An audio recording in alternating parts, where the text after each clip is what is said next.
Bonjour à vous, Charline Bonneau, diététicienne spécialisée en micronutrition et en aide au changement. Donc aujourd'hui on va parler des anémies. On continue toujours cette série de vidéos sur le fer qui est très importante parce que ça concerne beaucoup de gens et ça a beaucoup d'impact sur la santé. D'ailleurs on va parler des anémies, chose qui est la plus courante en règle générale, en particulier chez les femmes, parce qu'il y a effectivement plusieurs facteurs qui expliquent qu'on soit régulièrement en carence de fer.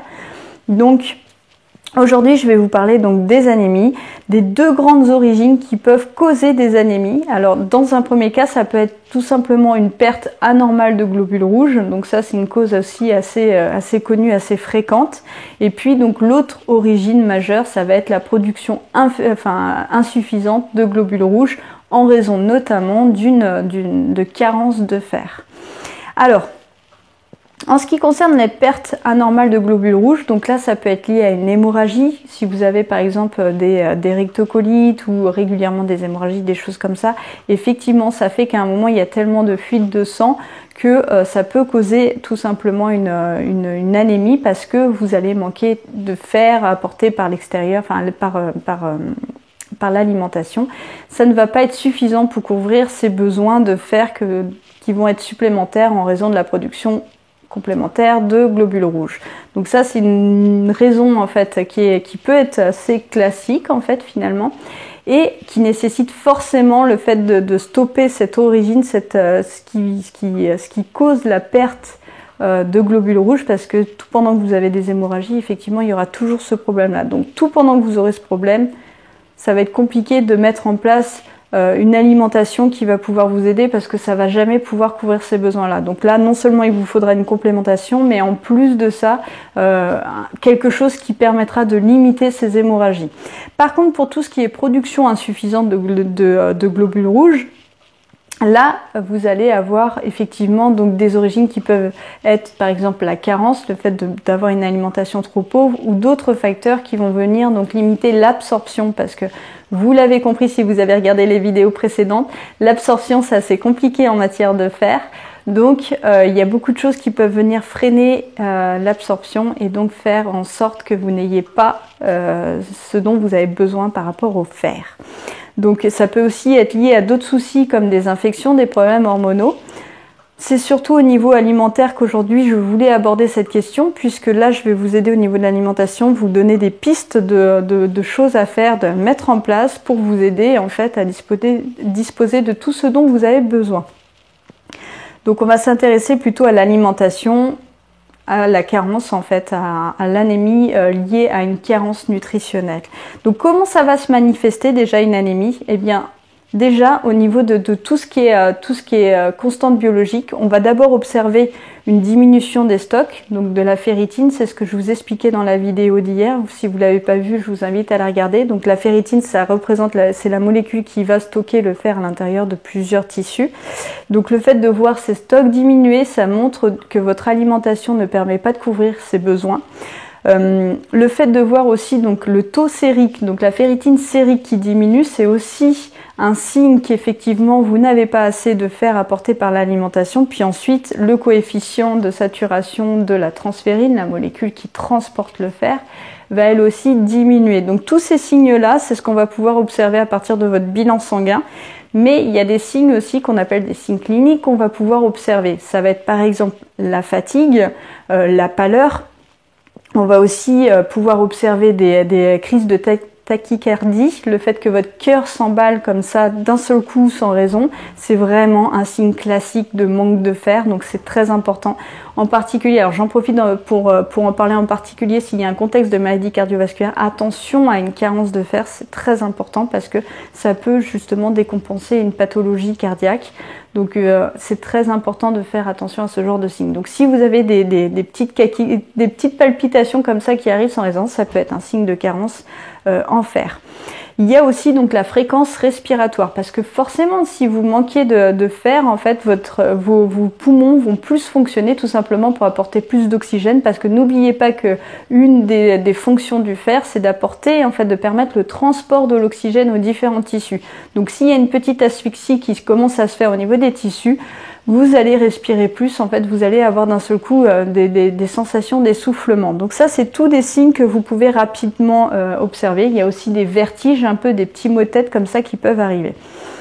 Alors, au niveau de l'alimentation, qu'est-ce qu'on peut faire? Eh bien, plein de choses quand même. Il y a des aliments qui vont être très riches en fer. Mais là, il faut bien que vous compreniez cette différence entre fer héminique et non héminique en fait. Parce que le fer héminique, il est absorbé à 25%, ce qui est déjà pas énorme en soi. Mais le fer non héminique n'est absorbé qu'à hauteur de 5%. Donc ça fait vraiment pas grand chose. Si vous êtes en anémie, si vous êtes vraiment carencé, ça va être compliqué avec l'alimentation uniquement de pallier en fait cette carence. Donc le fait de faire de la prévention, d'avoir une alimentation qui est riche en fer régulièrement, c'est possible. Mais par contre, si vous êtes au stade de l'anémie, c'est-à-dire une forte carence, ça va être compliqué quoi qu'il en soit.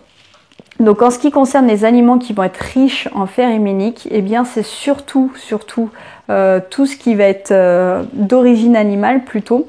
Donc là on va retrouver le foie, le boudin noir tout simplement parce que c'est du sang. Les huîtres aussi, les bigorneaux, les choses comme ça, donc des palourdes. Vous pouvez aussi consommer donc des fruits de mer qui vont être très riches en fer. Donc plutôt des produits d'origine animale en fait. Vous pouvez en trouver aussi dans les végétaux bien sûr, donc là ça va plutôt être du fer non héminique. Donc non héminique ça veut dire mal absorbé, ça veut dire sous la forme Fe3+.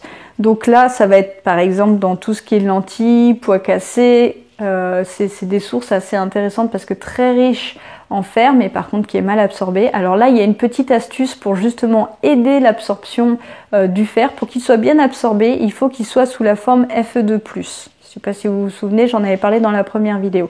Et bien là, ce qu'on peut faire, c'est ajouter tout simplement un filet de citron, ajouter du citron au cours du repas où vous consommez des lentilles, des pois cassés, des choses comme ça. Tout simplement parce que ça va permettre de passer de la forme Fe3+, qu'on va trouver dans ce type d'aliment, à Fe2+. Donc là, il va être mieux absorbé. Donc vous augmentez le potentiel d'absorption. Donc ça peut être intéressant. Tout simplement en ajoutant un petit filet de citron. Par contre, là où effectivement ça joue beaucoup, c'est qu'il y a énormément d'aliments qui peuvent venir freiner l'absorption du fer. C'est plutôt là-dessus qu'on peut jouer en parallèle. Et ça va être des aliments qui sont très communs. Par exemple, le café, les tanins, donc tout ce qui va être dans le raisin, le vin, tout ce qui est thé aussi, le thé vert. Donc tous ces aliments qui sont riches en tanins vont freiner l'absorption du fer. Donc si vous êtes carencé, évitez de faire des repas qui vont vous apporter une bonne source de fer. Et éviter à ce moment-là de consommer donc ces aliments, du vin, du raisin, du thé, du café. Mais il y a aussi tout ce qui est phytate et oxalate en fait. Alors les phytates par exemple, ça va être ce qu'on va trouver dans les céréales complètes. Donc là, c'est pas le moment de manger du pain complet quand vous consommez des lentilles pour avoir du fer. Sinon, ça freine vraiment l'absorption. Mais il y a aussi l'oxalate qu'on va trouver donc dans des choses comme le thé noir, le chocolat noir aussi. Donc le cacao, on dit que c'est une bonne source de fer, mais en même temps, comme c'est riche en oxalate, ça ne fonctionne pas. Donc c'est pas du tout une bonne source pour se complémenter en fer. Il y a aussi les produits laitiers qui viennent freiner l'absorption du fer. Et puis tout ce qui est fibres. Donc vraiment, si vous êtes carencé, moi je vous conseille de faire un repas comme ça. Vous prévoyez un repas sur lequel vous n'allez pas manger donc de pain complet, plutôt à ce moment-là peut-être du pain blanc si vous y tenez particulièrement, mais sinon simplement des lentilles. Avec pourquoi pas de la quinoa, faites un mélange dans ces cas-là si vous voulez vraiment mélanger un peu mélanger du riz ou des choses comme ça. Juste le fait que ce soit pas complet va permettre d'éviter d'absorber, de limiter l'absorption, mais en plus de ça d'éviter tout ce qui est café. Donc le soir c'est peut-être le repas qui va être le plus adapté en évitant bien sûr le verre de vin et le petit carré de chocolat en fin de repas. Et là ce sera parfait.